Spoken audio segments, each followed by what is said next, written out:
Welcome back to the news. The overheads of the Ministries of Traditional Industries and Small Enterprise Development and Industry and Commerce were taken up for debate in Parliament today. Here are some of the views that were expressed during the debate.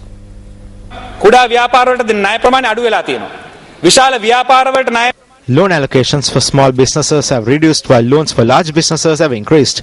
Honourable Chair, even though we speak of enterprise here, it is the belief of the traders that they have no encouragement to go into it. Although there are loan facilities, the high interest rates directly affect these traders.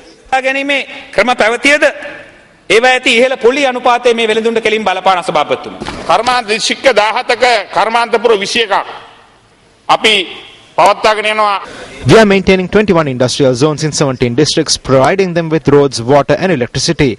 Also, we have prepared plans for new industrial zones in districts like Kilinochchi and Batiklo.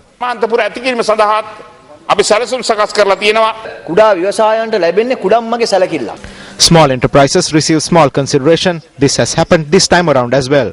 Honourable Speaker, through the budget an additional 200 million has been allocated for this sector. But when looking at these overheads, I have a justifiable suspicion as to whether these two ministries have received that money.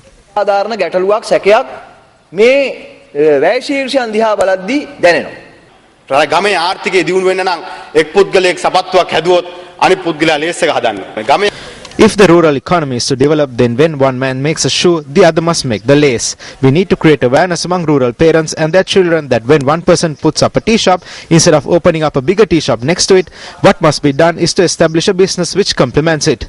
When going to the divisional secretariats, we can see that small entrepreneurs face numerous obstacles.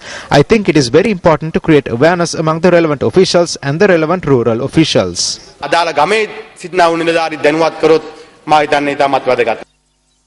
Cottage industries, you all are planning for 60,000 cottage industries right through Sri Lanka. Now I'm asking, what was told in the last budget and did you all achieve that? So the question arises, every budget we have speeches which is giving some confidence to the public, but what I want is one has to analyze everything, and in that budget, if it is not achieved, that also has to be mentioned. Speaking in Parliament today, UNP MP Ravi Karanayake alleged that the EPF has incurred a huge loss from its stock market investments. Responding to the allegation, Deputy Minister of Finance Dr. Salat Amarugama stated that EPF makes long-term investments based on many factors, one of which is support in the local banking sector. At this particular moment, the EPF has incurred a loss of almost 6 billion rupees loss of value from the purchase price to date. Because the loss is what we are concerned. The EPF has lost 6,000 million rupees. Honourable Speaker, I think for record I must give a reply to that. These profits and losses are notional figures. Because so let me answer out. Now I'm replying. So be patient. So let me reply. You only speak to television cameras and give the impression that we have no answer. So it is very necessary, Honourable Speaker, that my reply also be given the same prominence as these questions. It is on that understanding that we take questions and give answers. This is not a teledrama. Parliament is not a teledrama. We are trying to explain two reasonable questions, and both sides very often have an answer. So I just want to answer this point. This whole dialogue is based on notional figures. That is, we invest, and the EPF is a long-term investor. We are not interested in what is the price today, what is the price tomorrow. It's a long-term investment which is meant to support the local banking sector, and with a 8%, 9% growth, we are quite confident that these are safe and quite useful investment. Only a court can issue a person's banking accounts.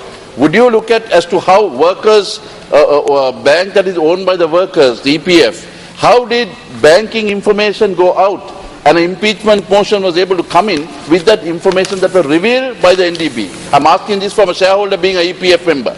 The whole matter is subject to inquiry, and your valuable ideas are always in our mind.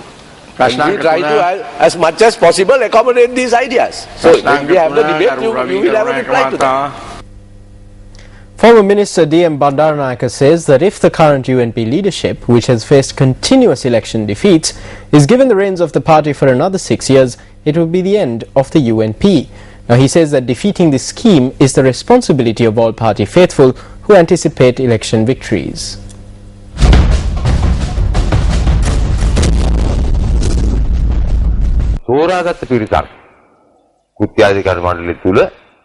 There are a few within the working committee, the parliamentary group and among the organisers who are still faithful to the party leader.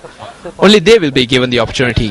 Ranil Wickremesinghe is trying to get these members to participate in the convention in order to allow him to extend his tenure by 6 years.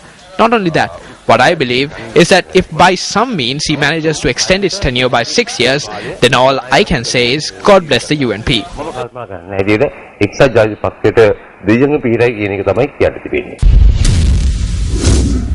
Meanwhile, a group of UNP activists who have not been invited to the party convention to be held on the 1st of December made supplications to the gods at the Sri Vishnu Mahadevalaya in Devinuwara.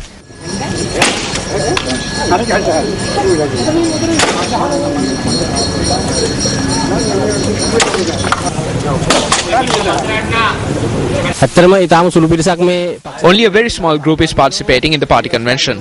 Everyone here, including myself, is praying that God Vishnu will intervene and provide the strength and courage to stand against this unconstitutional proposal to extend the tenure by 6 years.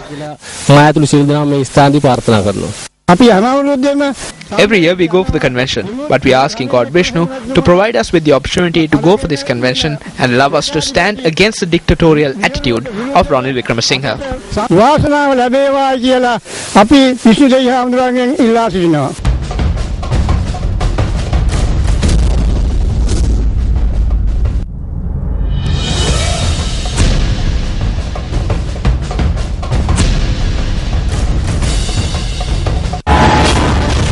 Several lives claimed by crocodiles in the Nilwala River.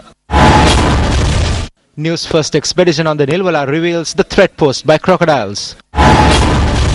Nilwala overflows due to heavy rain.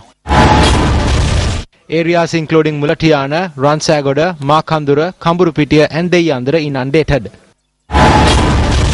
With the river overflowing, there is a possibility of crocodiles venturing into populated areas.